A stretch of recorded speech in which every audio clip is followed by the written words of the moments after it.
Married? Before you claim Social Security, pause. If you and your spouse just pick your own start ages and hit file, you could easily leave 200 to 400,000 on the table over your lifetime. Most couples treat Social Security like an individual decision, but for married people, it's a team sport, and the higher earner's decision can make or break the surviving spouse's income later. This is Brian. I've been a fiduciary financial advisor for over 25 years, and I'm here to help you save smarter, invest better, and keep more. In a few minutes, you'll know the big mistakes most couples make and a simple framework to choose a smarter, coordinated Social Security strategy. So stay to the end. I'll show you how one timing change can add over 300,000 of lifetime income for a couple just like you. So number one, the big mistake most couples make. Here's how most couples decide when to claim Social Security. We'll both claim at 62 so we get back our money. Or we'll both wait until full retirement age, which sounds safe. Sounds logical, but it ignores three critical facts. Your checks are linked. What one spouse does affects the other.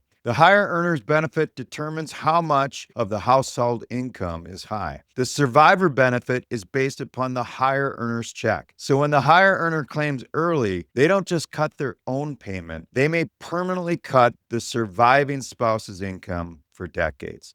That's why this is not when should I claim, it's when should we claim. Let's move on to segment two, the three questions every couple must answer. Before you touch that Social Security application, sit down together and answer these three questions. Who's the higher earner? Whose full retirement age benefit is larger? That person's decision is the key because their benefit becomes the survivor benefit. Also, what's the age gap? Are you the same age, or is one spouse 5 to 10 years younger? A younger surviving spouse might rely on that check for 20 to 30 years. Also, what's your realistic health outlook? If the higher earner is in reasonably good health, delaying often pays off. If there's serious health concerns, starting earlier might make more sense. Keep those in mind as we walk through this real example. So let's talk about a case study, the $300,000 difference. Meet Tom and Linda. Tom's the higher earner, 66, full retirement age benefit of $3,000. Linda, 63, lower earner, full retirement age benefit of $1,800. What they were planning to do, Tom, I'll file now at 66 for $3,000. Linda, I'll claim a reduced benefit at 63, around $1,400. When Tom dies, Linda's survivor benefit would be Tom's $3,000 a month adjusted for inflation. Not terrible, but watch this. We used a coordinated strategy instead. Linda claims at 63 as planned, about $1,400 a month. Tom delays to 70. His benefit grows with delayed credits to $3,960 a month. While Tom is delaying, they bridge the gap with part-time work, some withdrawals from savings that they intentionally backfill later with larger Social Security. Once Tom hits 70,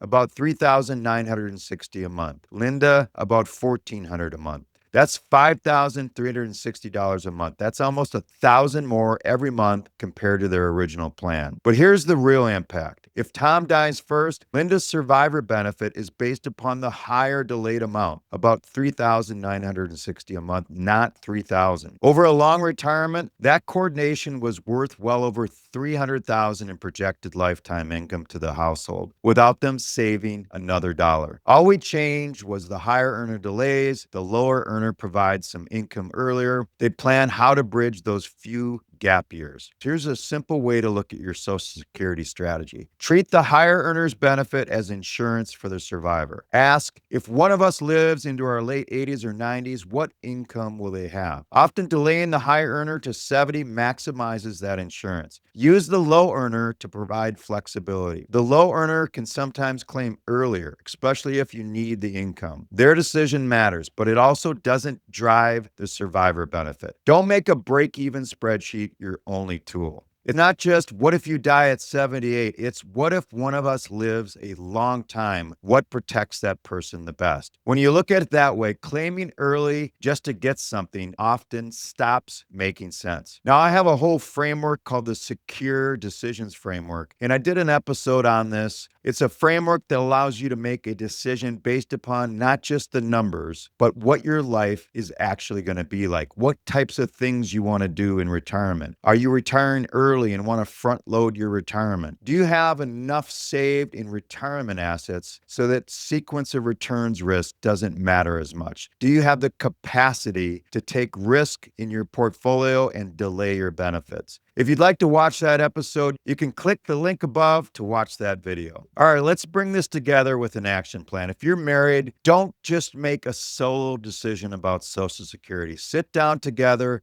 identify the higher earner, look at your age gap and health, and then choose a strategy that works best for your particular situation, especially for the surviving spouse. If this episode helped, hit the like and subscribe button and share this with your spouse or a couple you care about who's talking about retirement.